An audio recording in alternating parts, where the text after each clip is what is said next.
Assalamualaikum warahmatullahi wabarakatuh.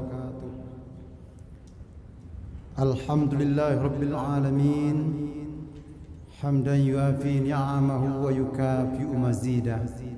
Ya Rabbana lakal hamdu kama yanbaghi li jalalika wajhika wa 'azimi sultanika. Ashhadu an la ilaha illallah wahdahu la syarika lah. Wa ashhadu anna Muhammadan abduhu wa rasuluhu la nabiyya ba'dah. Allahumma salli ala Muhammad wa ala alihi wa ashabihi wa ansarihi wa junudihi wa man tamassaka bi sunnatihi wa man da'a bi da'watihi wa man hajar ila najihi ila yaumiddin. Allahumma shrah lana sudurana wa yassir lana umurana wahlul 'uqdatam min lisanina yafqahu qawlana. Bapak-bapak, ibu-ibu, saudara-saudari sidang jemaah zuhur yang insyaallah dimuliakan Allah SWT. Alhamdulillah, kita tidak henti-hentinya bersyukur karena juga Allah tidak pernah berhenti melimpahkan rahmat dan nikmat kepada kita. Salah satu nikmat itu ialah nikmat iman, sehingga kita bisa hadir bersama-sama dalam masjid ini. Samping nikmat kesehatan dan juga ada waktu atau kesempatan. Mudah-mudahan kita termasuk hamba-hamba Allah yang pandai bersyukur, yang di dalam Al-Quran sering disebut oleh Allah SWT, qalilan ma tashkurun. Sedikit di antara manusia ini yang pandai bersyukur. Mudah-mudahan kita termasuk yang sedikit itu insyaallah. Salat dan salam kita mohonkan kepada Allah, semoga tercurah dan terlimpah kepada arwah besar Muhammad sallallahu alaihi wasallam yang telah meninggalkan dua pusaka buat umat manusia.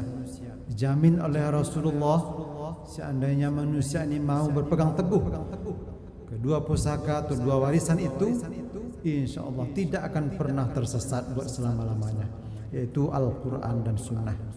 Mudah-mudahan nama kita tercatat dalam orang-orang yang komitmen dan konsisten memegang teguh Al-Quran dan Sunnah insyaallah. Sidang jemaah zuhur rahimakumullah. Makna hijrah itu diantaranya adalah bagaimana kita meninggalkan yang dilarang oleh Allah SWT, meninggalkan kemaksiatan, meninggalkan dosa-dosa. Manahallah anhu. Tetapi dalam hidup kita memang manusia yang lemah, insan yang dhaif. Tidak ada di antara kita yang terlepas dari dosa-dosa. Kalau ada yang mengatakan saya bebas dari dosa, itulah salah satu dosanya. Kesombongannya mengatakan dia ini suci, bersih, terhindar dari dosa. Tetapi Allah Maha Pengampun lagi Maha Penyayang. Kita bisa bertobat, bisa beristighfar. A'udzubillahi minasyaitonir rajim. Ya ayyuhalladzina amanu tubu ilallah taubatan nasuha. Hai orang-orang yang beriman, bertobatlah kepada Allah, kembalilah kepada Allah dengan sebenar-benar kembali.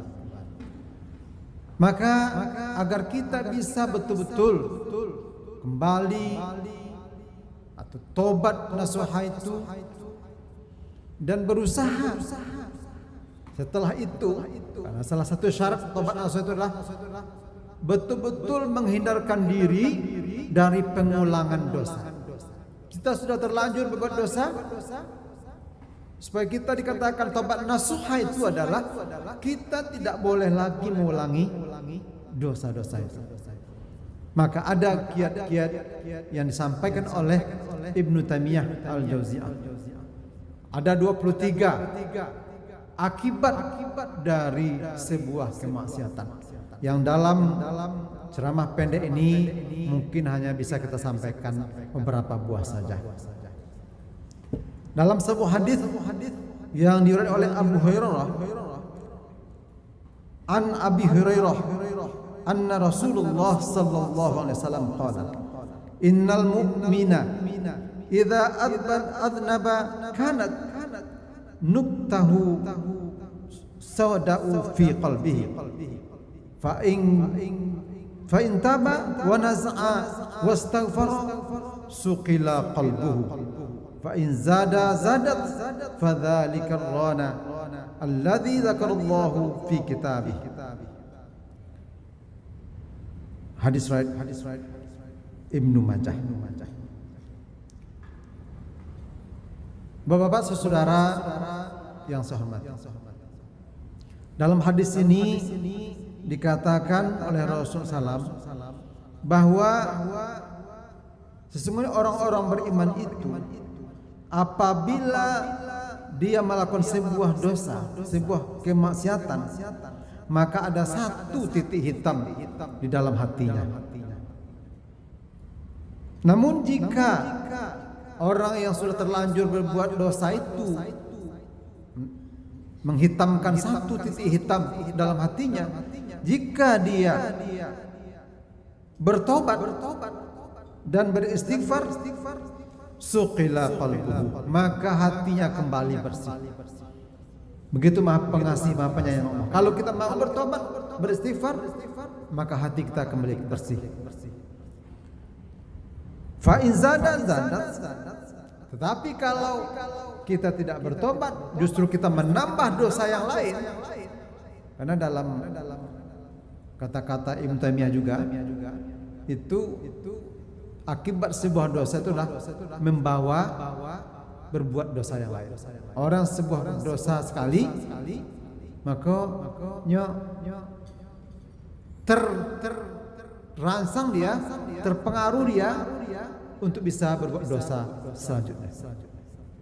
Orang asal sekali berduto, makanya berusaha mencari duto yang untuk menutup dusta pertama ini. Terus begitu. Maka apabila dia menambah dosanya, maka bertambahlah titik hitam. Fadzalika ar-ranu alladzi dzakarallahu fi kitabih. Maka itulah yang dikatakan oleh Allah SWT dalam Al-Quran. Kita tahu dalam surat Al-Mutaffifin ayat 14 bahwa bal rona kana, maka berkaratlah hati mereka, maka nuyaksikan, karena kedustaan. Jadi sebuah dosa itu akan menyebabkan hati seorang berkarat, jadi hitam, dan itulah yang menyebabkan tertutupnya cahaya Islam. Sidang jemaah rahimakumullah, dari 23 disampaikan oleh Ibnu Taimiyah, kita sampaikan beberapa buah saja. Yang pertama, akibat dari sebuah dosa itu ialah hirmanul ilmi, menghalangi masuknya ilmu. Ilmu itu sebuah cahaya. Ilmu adalah sebuah sinar. Maka kalau seseorang bermaksiat, maka cahaya itu terhalang oleh bintik hitam tadi. Ilmu yang kita terima itu terhalang dia. Jadi saya juga menasihati diri saya sendiri. Kalau IQ, kalau otak, banyak orang pintar. Tetapi tidak semua orang bisa mengingat apa-apa yang sudah pernah dia dengar, apa-apa yang sudah pernah dia baca, apa yang sudah pernah dia hafal. Tidak semua orang. Ini terutama ilmu syariat. Kalau ilmu kauniyah bisa jadi. Karena apa? Karena terhalang oleh dosa-dosa. Kalau sebenarnya kita setiap Jumat laki-laki ini itu sekali seminggu berarti. Sekali seminggu kita mendengarkan ceramah, taujihat, pengarahan. Tetapi itu tidak semuanya melengket di hati kita. Mungkin di otak bisa sebentar, tapi di hati kita dia tidak melengket. Maka salah satunya adalah karena hati kita itu terhalang oleh dosa. Ibarat senter, ilmu itu senter, cahaya. Maka kalau ada kaca, ibarat kaca hati kita tuh ditutup oleh titik hitam dan sangat banyak. Ketika disenter oleh ilmu, dia tidak masuk ke dalam hati kita. Makanya ilmu itu kan istilah dihayati, dihidupkan. Kalau diingat-ingat itu mudah lupa, banyak terhimpit oleh ilmu yang lain. Tapi kalau dihayati, dia masuk ke dalam hati seseorang, maka dia tersimpan lama. Itulah barangkali kenapa ya imam-imam dahulu itu luar biasa. 5 tahun hafal Quran, 7 tahun hafal Quran, tentu lengket. Kata Imam Syafi'i, saya terpaksa menutup telinga saya dari pendengaran-pendengaran yang lain. Sebab apa? Kalau didengarkan juga, itu masuk semuanya, tersimpan dalam hatinya semuanya. Dia kan hafal 300.000 hadis ya. Itu kalau masih ada juga yang didengarkannya, itu masuk semuanya. Beliau hafal Quran umur 5 tahun, masalah. Luar biasa. Tetapi satu kali aja kemaksiatan, hanya melihat betis saja, betis wanita terbuka oleh angin, satu hafalannya hilang. Ketika tanya oleh gurunya, Anda berarti ada maksiat tadi ya, kok hilang hafalannya? Diingat ternyata iya. Ketika berjalan, ada seorang wanita berjalan di depannya, maka karena angin kencang terbuka betis wanita, terlihat. Ini membuktikan bahwa ilmu itu memang cahaya yang bisa masuk ke dalam hati yang bersih. Oleh itu istighfar, tobat adalah satu jalan yang diberikan Allah SWT agar hati kita betul-betul bersih, bersinar kembali. Allah Maha Pengasih, Maha Pengampun. Itu yang pertama. Yang kedua adalah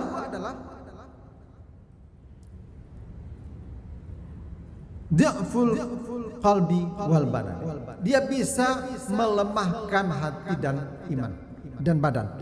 Di maksiat ini bukan saja hati dia, tapi badan juga lemah. Jadi orang kalau bermaksiat dia, lalu mungkin ada tanding setelah itu, besar kemungkinan dia kalah.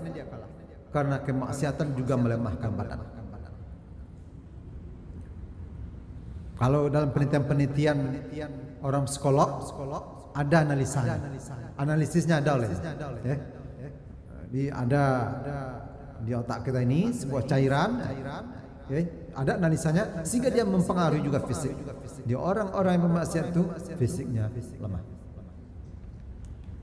Kemudian maksiat itu bisa menyebabkan terjadinya berbagai macam kesulitan dalam hidup, yaitu taksirul umuri, sulitnya urusannya. Urusan itu serba sulit. Karena kemaksiatan itu kan menghalangi pertolongan Allah, menghalangi pertolongan malaikat. Kalau malaikat kita, korin kita tuh mau menolong, ya, memberikan bisikan nurani di dalam hati kita. Kamu pergi aja. Kamu nanti aja pergi. Itu kadang-kadang bisikan nurani kita yang kita sebut dengan hati ketek. Awak coba mengecek itu hati ketek. Ya, kalau orang Minang mungkin palangkaan, ya kan? Sebenarnya itu bisikan hati kita. Nanti aja, orangnya tidak ada. Ya. Sini aja, 2 simpang jalan, sini aja. Ini yang benar. Tidak salah dia. Karena tidak ada tempat bertanya, 2 simpang jalan, 3 simpang jalan ragu, pilihan. Hidup kita ini banyak pilihan-pilihan. Banyak pilihan-pilihan. Karena kita tidak sempat soal istikharah, pilihan-pilihan. Nah, orang-orang yang hatinya bersih, dia bisikan hatinya itu, sirrunnya itu membisikkan yang benar. Tetapi kalau sudah maksiat, itu sering urusannya tuh tidak beres. Salah pilihan-pilihannya salah. Itu makanya seorang ulama mengatakan, katanya araftu dzambi, saya tahu bahwa saya sudah berdosa. min zaujati, dari istriku. Kalau istrinya la baulah, kau adalah maksiat. Wa waladi, dari anak-anakku. Wa rihlati, dari kendaraan yang kutumpangi. Bahkan katanya hatta ta'rifatul fi baiti, sampai pada tikus di rumahku. Kalau ngamuk mancing di rumah, dia pikir-pikir apa kemaksiatan saya. Begitu dia. Ini wajar saja sebenarnya, ya, ada pengaruh urusan-urusan kita itu dengan kemaksiatan. Kemudian yang terakhir yang bisa kita sampaikan, hirmanur rezeki. Dia bisa juga menghalang rezeki wa barakat dan keberkahannya. Mungkin ada rezekinya, ada penghasilannya, tapi tidak berkah. Tapi kadang-kadang rezeki itu sendiri dia terhalang oleh sebuah kemaksiatan. Bukankah dalam surat Talaq ayat 2 Allah berfirman, a'udzubillahi minasyaitonir rajim, wa may yattaqillah wa yarzuqhu min haitsu la yahtasib. Siapa bertakwa kepada Allah Subhanahu wa taala akan diberikan rezeki tanpa diduga-duga. Tapi kalau dia tidak bertakwa, ada kemaksiatan, tentu kebalikan dari ini. Ya, terhalang juga rezekinya. Setidak-tidaknya terhalang keberkahannya. Orang mungkin punya harta, punya uang, tapi tidak tahu supayanya. Ya, kadang hilang udah tentu dengan ada yang sakit, ada yang ini, ada yang hilang, ini segala macam. Tidak berkah. Tapi ada orang yang pas-pasan rezekinya, tapi berkah. Anaknya kuliah semuanya. Ini bisa dibuat, ini bisa dibeli. Rezekinya berkah.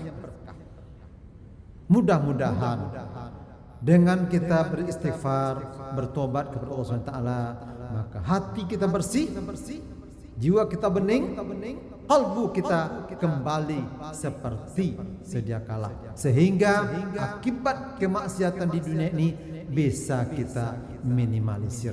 Itulah sebabnya seorang komandan perang, salah saya Salahuddin Al-Ayyubi, ketika mau berperang melawan Nasrani waktu menaklukkan Palestina, maka atau Yerusalem, maka salah satu yang dia khawatirkan kepada pasukannya adalah bukan sedikitnya anggotanya, bukan kurangnya perbekalan, bukan minimnya senjata, tapi apa? Dia khawatir sekali kalau ada di antara malam itu anak buahnya yang bermaksiat, sehingga dia keliling tenda-tenda, semua tenda-tenda pasukannya dia keliling. Hirasah dia, piket dia. Ditanya kenapa? Saya khawatir kalau ada di antara pasukan saya yang bermaksiat, itulah yang menyebabkan kekalahannya. Tapi karena itu didaga, dia lihat tenda-tenda penuh dengan bacaan Al-Quran, orang-orang tahajud. Alhamdulillah, Salahuddin Al-Ayyubi akhirnya bisa menaklukkan Palestina. Itulah hasil dari sebuah terhindarnya seseorang dari dosa. Kadang-kadang kita banyak motivasi untuk berbuat amal baik, pahala, beramal soleh, tetapi kita sulit untuk menghindari maksiat. Akhirnya bisa zero juga, nol juga jadinya. Banyak pahala, banyak dosa. Kadang-kadang minus. Sudah banyak pahala, tetapi karena banyak dosa akhirnya minus. Akhirnya kita terkejut di akhirat nanti, ternyata kita banyak maksiat. Apa artinya sholat kita, puasa kita, haji kita? Dia langsung dikurangi oleh kemaksiatan kita. Kadang-kadang ada orang yang sedikit amalnya, sedikit amal solehnya, tapi dia sedikit juga amal buruknya, atau da'ado, diampuni oleh Allah SWT. Akhirnya dia lebih beruntung dari orang-orang yang banyak amalnya tapi banyak juga maksiatnya.